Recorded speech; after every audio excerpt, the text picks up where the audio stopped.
Welcome to my channel. இன்னைக்கு நம்ம இந்த வீடியோல என்ன பார்க்க போறோம் அப்படின்னு பார்த்தீங்கன்னா என்னோட எக்ஸ்பிளனேஷன் தான் பார்க்க போறோம்.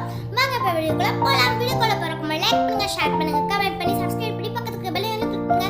அப்பதான் வீடியோஸ் நோட்டிஃபிகேஷன்